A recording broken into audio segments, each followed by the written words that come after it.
Charlemagne the God.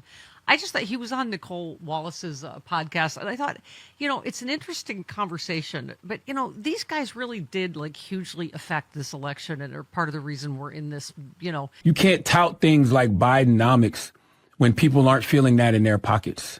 You can't just ignore people's criticisms of the border and chalk it up to MAGA messaging. I'll never forget when MSNBC did that to me. And MSNBC did that to me based off me listening to people in New York City, listening to people in Chicago, activists in Chicago, and them telling me what their issues with the border were. Their issues weren't based on any type of prejudice for who was coming across the border. It was literally economics. It was, hey, these people are coming across the border and getting more resources than we are. And I remember me repeating exactly what I just said based off the conversations I was having with people actually in the street in these areas.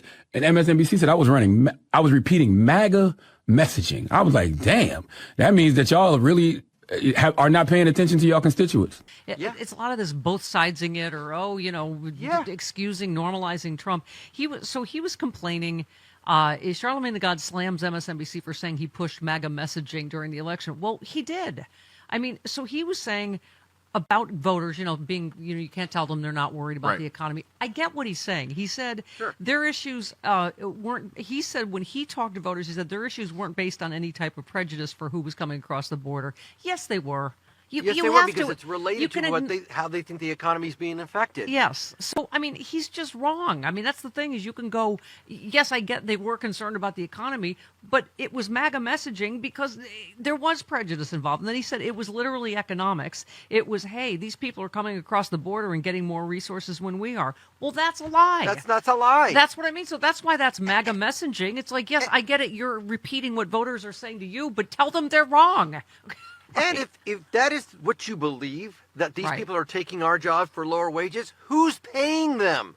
The corporations, the meatpacking companies, the agricultural people. They're the ones that are usurping you to pay somebody a lower wage because you're not going to work for that. So blame the people that are hiring them, not the people who are coming to get the money. So Charlemagne finished. He said, we can barely make ends meet, but, they're getting stipends to be able to go out there and get food and things like that. Again, no, they're not. That's the thing is the MAGA messaging was lies. And now you realize that Argentina is getting $20 billion. Now you realize that Jon Stewart was always saying that, it's always socialism when you bail out poor people. But you can bail out Elon Musk, all his stupid experiments and rockets going into the sky. You can subsidize corporations for polluting rivers. The corporations get plenty of socialism from us. Yeah. We pay taxes for all that stuff. We're really building a ballroom. Are you going to blame that on people picking fruit in Oxnard? And also, by the way, when are these guys going to learn? He turns on everyone eventually, unless you kiss his ring and something else Newt, I can't say. Right, Newt? You got to admit, Newt, I won that election, right? You better admit it or you'll be gone. Just kidding, not kidding. Trump recently described Charlemagne as a low IQ individual, something he always reserves for people of color. Says, who knows nothing about me or what I've done, like just ending 5 wars. Oh, is it only 5 now? Because he went back to 9 yesterday. Was that 7? Including a 31-year-old bloodbath between the Republic of Congo and Rwanda. Okay, first of all, he didn't do that. And secondly, so he thinks Charlemagne, because he's black, only cares about the one in the... Exactly. Oh, that's my God. exactly what that is. Oh, he's such Stephanie, a racist. I ended 7 wars. That's it. He mistook his casinos for Yeah. wars. Oh, my That's God. what it is. How about this one? I ended them. They were failing, and I failed them bigly. Yes, of course he would go to the black card with Charlemagne the God. I don't understand it. We cannot normalize. We all saw January 6th. Yeah. So this thing about the Democrats are the one that are stirring up. We saw January 6th. You normalized that by saying, nah, we're gonna let the courts decide. Yeah, and the guy Republicans are the ones that have normalized everything going forward. And the guy they just pardoned just got arrested for threatening to kill Hakeem Jeffries, one of the pardoned January 6th terrorists. Shocking. So wait, this one. Trump said yesterday, I think we're going to have 20 trillion of investment. The entire U.S. GDP is 30 trillion, and Trump's fake number keeps going up and up. When does the media call him on this? You have not solved any wars. no matter what number you keep saying. I mean, it's just this one.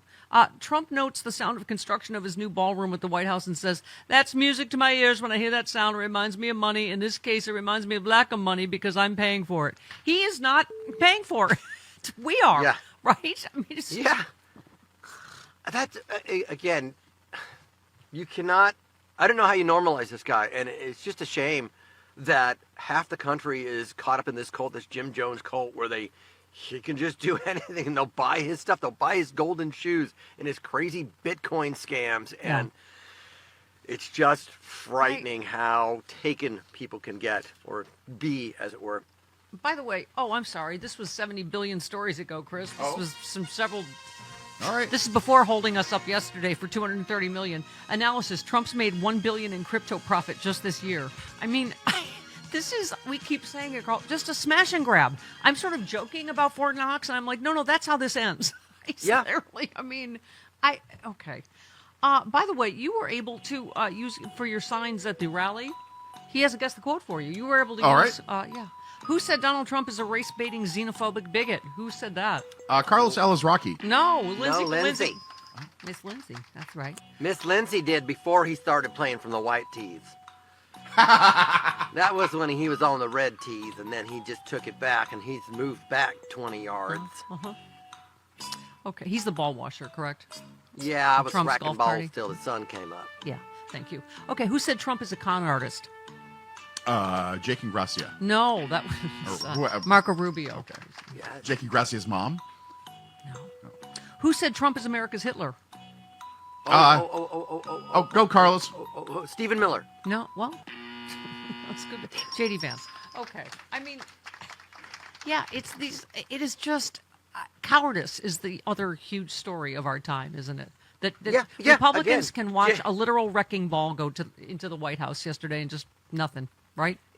Imagine how much better the world would have been if we would have got, 10 more Republicans, 7 more Republicans to after January 6th to say, he's done. That's it. It's over. Done. Gone. Now we have a nice world. We can move forward in a normal fashion. And if you want to come together on bipartisan border bill, which we did, and he nixed, if you want to come about and a ceasefire that Biden had planned, we could have come about that much quicker, but he said no, delay it. Everything would have been better if the Republicans weren't cowards. Again, I don't want to hear from Joe Rogan or it's the Democrats' fault. It is square. I said this at the rally. I did an Instagram Live.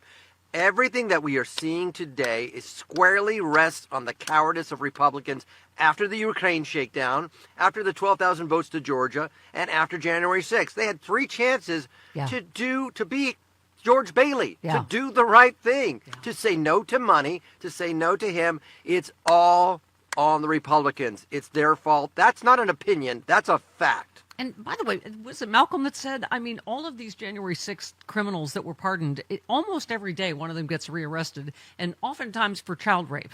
I mean, this Talk one. about Pornhub. There it is. Yeah, I love this one. Ron says, it's bad when this is like the 4th or 5th worst Republican scandal of the day. Texas Republican Congressman Tony Gonzalez allegedly had an affair with a senior aide who died after dousing herself with gasoline and setting herself on fire. Gonzalez spokesman refused to deny the affair. And again, the party of Christian values, right? Yeah, because that's not psychology. That's hope and wishing and fairy tales. It doesn't work on the psychology and the emotional strength and of human beings. It's just an excuse. Yep. I'm going to be better. I'm going to pray to Jesus. Oh, she's hot. So this story we've mentioned a couple times this morning, again, as they keep repeating that all violence is left-wing. Right. No. And there was 0 arrests on Saturday, Carlos. 0, except for maggots that were trying to, there was 20 arrests of, 20 arrests because they're trying to stir it up.